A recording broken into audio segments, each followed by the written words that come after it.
Our next presenter is Steve Cope, President and CEO of Silver Viper Minerals, a silver gold explorer in Mexico. And with that, I'm going to turn it over to you, Steve. Go ahead. Thanks, Derek, and thanks everyone for attending today and taking your time. I mean, it's a very exciting time in the market, and I think you're going to hear one of the better silver gold exploration stories that's out there. We will be making some forward-looking statements today, but we can quickly gloss over that slide. When you're looking at a silver or gold or any exploration company, there's a number of things that you need to have before you really dive into your investment. In our case, for me, it's a high quality asset. It has to have lots of growth potential, and you have to have a strong management and shareholder support behind it. We certainly have all three of those things. This project was historically Minefinder's #1 exploration asset when they were bought by Pan American Silver in 2013 for $1.5 billion. What they had done is Pan American bought them for the Dolores mine, which sits 100 kilometers to our south in the same trend. They flew that whole mountain range looking for another Dolores and settled on Libre being the lookalike on surface to that. They did over 50,000 meters of drilling and 188 drill holes, and had a lot of success, but that success was focused on one very small portion of the project and what we'll call it the internal claims in an area called Las Huatas in Virginia. You can see some of highlight hits, things that got us excited. One of the unique things when we got involved was the public had only seen the first 50 of 188 holes that had been drilled under Pan American and Minefinders.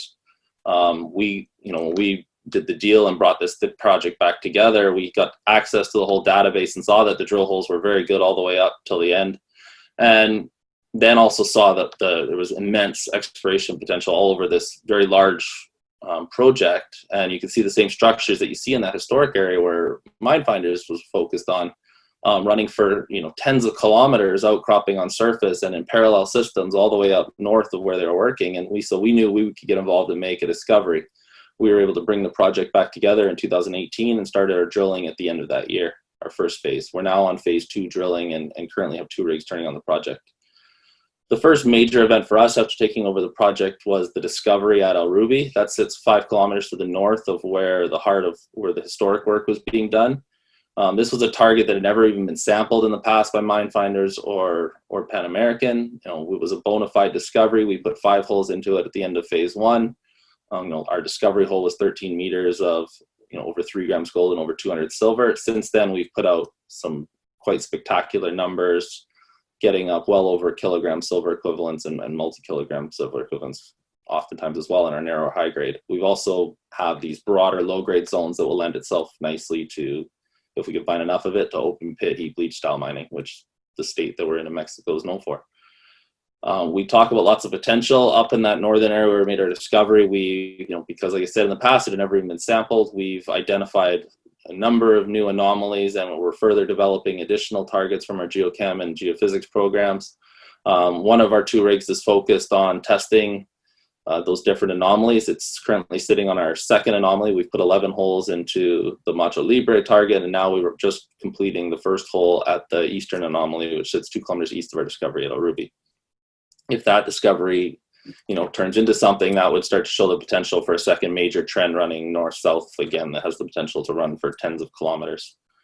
We're also going to be working towards a maiden resource this year. COVID has certainly, put a question mark onto exactly when that will be able to come out. We've continued to work, and we thought our original issue there was going to be when do we cut off the data at Rubi to include it in the maiden resource. Now it's just we have an independent resource calc company that's been under contract with us, but they need to get down to site and the complications of travel between Canada and Mexico and what the implications would be for them coming home, and the gentleman would have to go down to site and having to isolate from his family for 2 weeks. So we're expecting to get him down to site before the end of the year and still have the resource out by the end of the year, but it all depends on when we can get him down to site.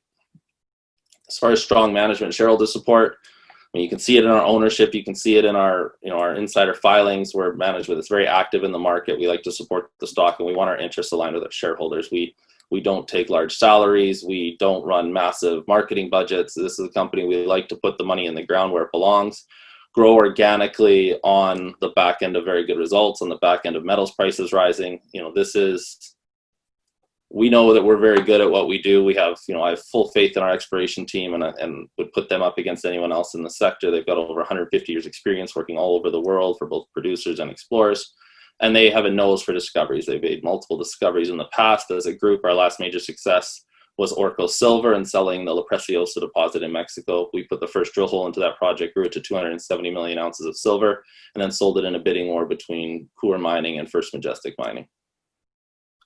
We still have a very low share count. We just recently completed a $5.2 million financing, and we have 73 million shares outstanding at the moment. That financing was done at 36 cents. Just where the project is, we sit 220 kilometers east of Hermosillo in Sonora, Mexico. We're sitting in the Sierra Madre Mountain. That trend that we sit in is a very underexplored trend, which is rare for Mexico, and given all the gold and silver deposits and a number that you can see on this slide here. But El Rubi, the only two mines in the trend that we sit in, or the specific valley that we sit in, are the Dolores, which is 100K to our south, and El Tigre, which is 100K to the north. El Tigre now sits in a company called Silver Tiger, but it was a multi-million ounce gold producer in the past and has a low-grade million-ounce resource currently. Dolores sitting in Pan American, and it was one of their mines that's been operating since the acquisition.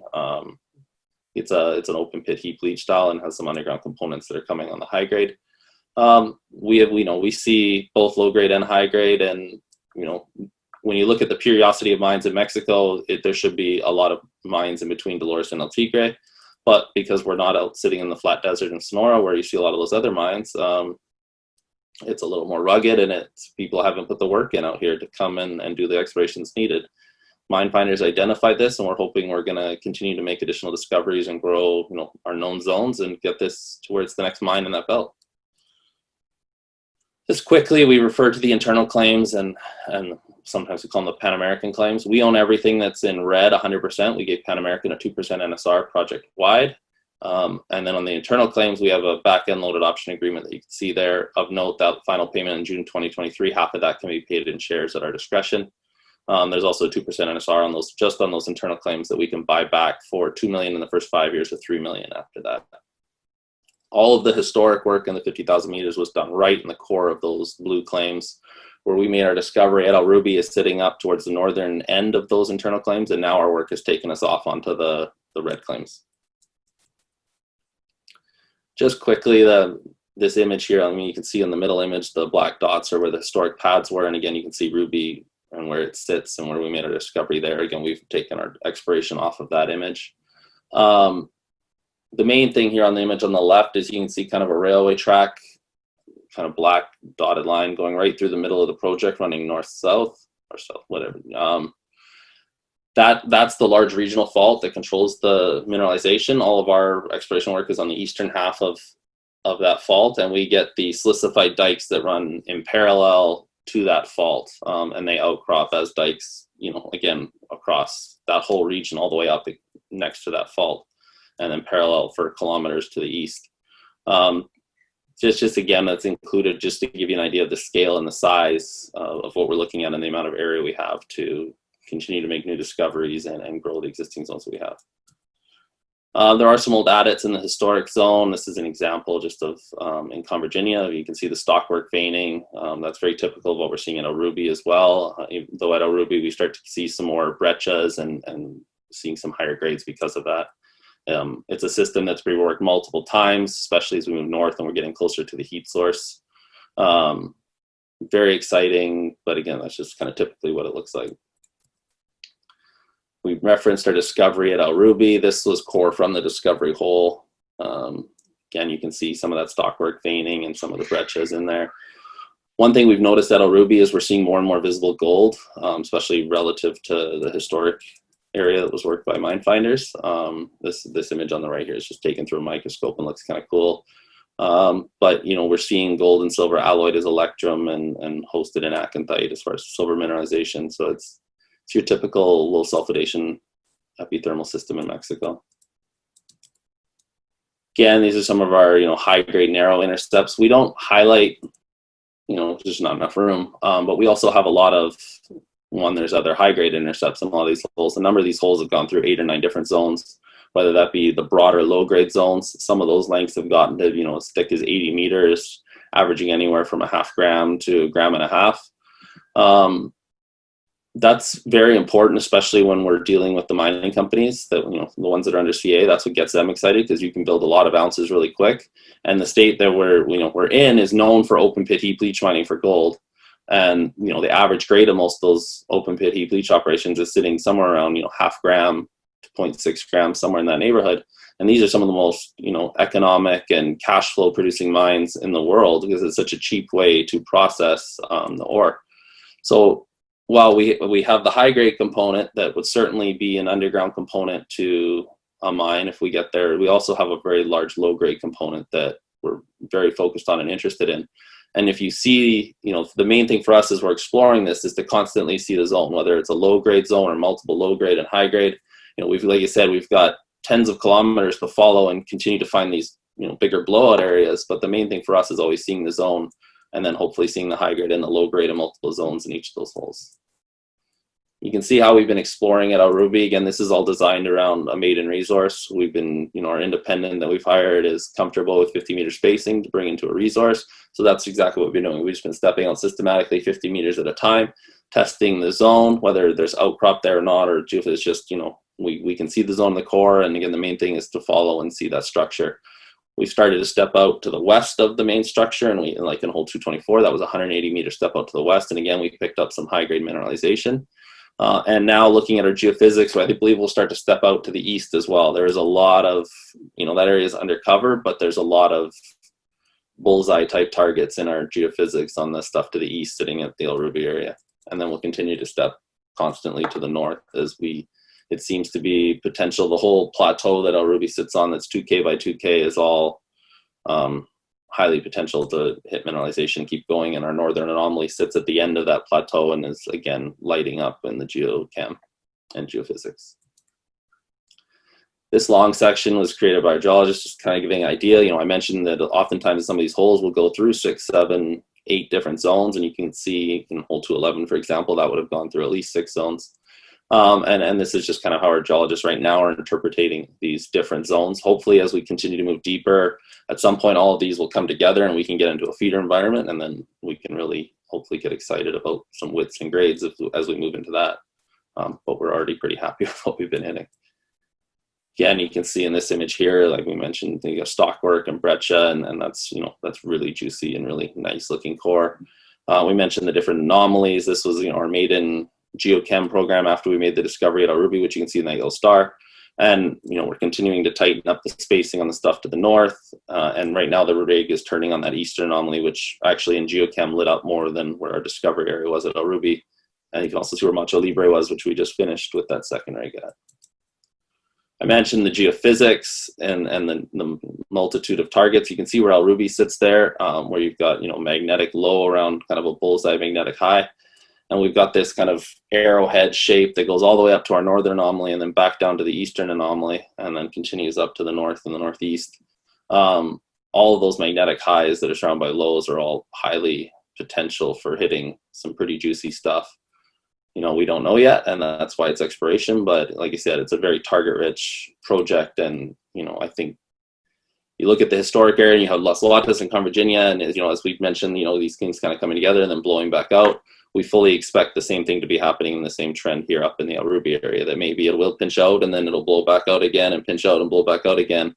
And in all of that, you know, you'll have your open pits and hopefully you follow the high grade on the underground. And if we find enough of those, you're going to get, you know, a fairly large resource in the end. Same idea. This one, you know, is further out and showing more of the range, and you get into our large anomaly as you move to the north, which is trending towards our Porphyry and La Gloria, which we can talk about. That's just, again, speaking to the amount of activity that this trend saw. We mentioned the dikes. You know, this is at Macho Libre, but a perfect example of what those silicified dikes look on surface. The other thing here is you can see one of our manned portable rigs. This is one of the reasons why we've been able to go and explore up in this northern section. Is in the past, when mine finders were working, they were using track mounted rigs. They were having to bulldoze in roads. And so getting to this Rubi area was a bit more of a challenge. With the man portable, you know, we can move around with mules and carrying the core back and forth, and it's very simple, very easy, and very low environmental impact. We're fully permitted to drill all over the entire project. once we're done with the pad, we reuse all the lumber that you can see there as the base of the pad, throw down some grass seed, and within a couple of weeks, you can't even tell that we were ever drilling other than the collar that would be left. This is Lagoria. This is, we put a couple shallow holes in phase 1 into it. We're not focused on this. We're quietly getting some additional layers of information on it. We have one group that's interested in porphyry potential in Mexico, and they're currently talking to us about that target and evaluating it. So there may be a value add there potentially to bring in a partner on it. But you're talking about 1,000-meter holes into a 3-kilometer by 3-kilometer zone of alteration. Our shallow holes, we saw that we were high in a pyrite halo in that, and saw a lot of the signature elements of a porphyry. So it's very interesting. But for us, the focus is on the high-grade veining and the broader, kind of low sulfidation stuff as opposed to the large porphyry target for the time being. Again, we mentioned some visible gold. You got some nice core here. Again, that core on the right, you can see we're definitely moving into a higher heat environment. And as far as our plans are, we're in the middle of phase 2. We resumed on the beginning of June. We've put out one batch of results since the resumption. It was only 2 holes at Rubi and 2 holes at Macho. 2 of those holes, 2 were from before. The lab has been a lot slower under COVID, so we've been waiting for results. We haven't seen any additional assays since that last release, but we're expecting to start getting those trickling in here over the next couple of weeks. And then, good or bad or whatever we got, our company, we're pretty big on full disclosure. So as we get, 5 to 7 holes, we'll release, constantly as we get results and continue to keep that going throughout the remainder of the year and hopefully into next year. We mentioned we're working towards the resource. This work was done after our phase 1 program, predominantly on the historic area, but you can see the wireframes here. And again, our independent is highly comfortable with this. So you'll see kind of what it looks like there when you're looking at that resource when it comes out. We created a small wireframe after the first 5 holes at Rubi, but that work now is being updated by our database manager, and that would look a lot different and actually continue off of that image. Again, the nice thing about Rubi, you can see kind of the topography here, but Rubi, that's the start of a 2-kilometer flat plateau. So it's much more favorable to open pit mining. If less strip, then you won't lose as many ounces as you would lose as you try and put pits on these kind of steeper hills over on the southern portion of the project. We've also started our preliminary metallurgical work. The first sample is sending samples off to the University in Hermosillo. And what we got back was that silver is hosted predominantly in acanthite, and we see gold and silver alloyed as electrum. We don't expecting any issues here. This is very positive, especially for low sulfidation in Mexico. So, not expecting any problems, but we've started to talk to the lab, and we're working on our preliminary metallurgical work right now. One advantage that our group has over a lot of our peers is that it's within the Belcarra group, and this I say is an advantage because it keeps our G&A costs lower. We're able to share salaries across the 3 public companies that we manage. It also gives us the expertise of having, right now 3 senior geologists full-time on with the company. They, other juniors can't afford to do that, but we let each one take the lead on one company, but their eyes are on every project across the whole group. And Dale in our case is able to go to Art or Ben and bounce ideas off of their head, and vice versa on other projects. So it gives us a huge advantage. All 3 of our geologists are very well respected amongst the majors. Our group has partnered with Hecla, First Majestic, Coeur, Pan American multiple times, Agnico Eagle, Fresnillo. The majors like to get involved with our group because they know that we do quality work and that we have a nose for discoveries. Just quickly here, we just did a financing. We've got $5 million in the bank, 73 million shares outstanding. We've got a very strong institutional ownership level. We're very proud of it for a company of our size. This is a sampling of the guys who've been with us the longest, but in the last 2 financings, I think we've had 18 new funds participate and join on the registry, and some that probably should be on that list now as well with the size of investments that they took in those previous financings. But we're very strong on the institutional side, and they're a very quality investor that are long hold guys. Management owns 23%, and then we've got a retail component that's about 20%. Derek, who's on the moderating here, has the only target on the company, and I'll let him say the number, so I'm not saying it, but it's well above where we're trading right now, his target price, and I think he'll update it here at some point as metals move and go even higher. But that's up for him in his independent research. In summary, we check off every box that I think you're looking for in a company. The one thing that we didn't touch on, obviously, over the last couple of weeks, and I'm not sure what my time's looking like, but you're almost out there, Steve. Yeah. Okay. So I just in short here, I'll say, people right now it's human nature to try and grind over investments and, you know, play a penny here, a penny there. But you have to understand that when gold and silver bull runs happen in our sector, they tend to last for 8 to 10 years. And what we're looking at now and the potential of what, you know, these shares have just on the metals prices going up, never mind what happens when we make discoveries or start growing, you know, resources and, you know, the right companies doing the right work and growing them. It's unprecedented in the amount of wealth that you can make. You know, we've already got gold at an all-time high. Silver is catching up very quickly. Don't be hesitant, but do your time, spend your time, go find the right companies that are doing the right work. You know, you're going to make some money on everyone probably right now, but as, you know, the quality starts to rise to the top, and I think we certainly are one of the quality groups that everyone will do very well in this sector. So if you have any questions, please feel free to throw them out there, and thank you for your time.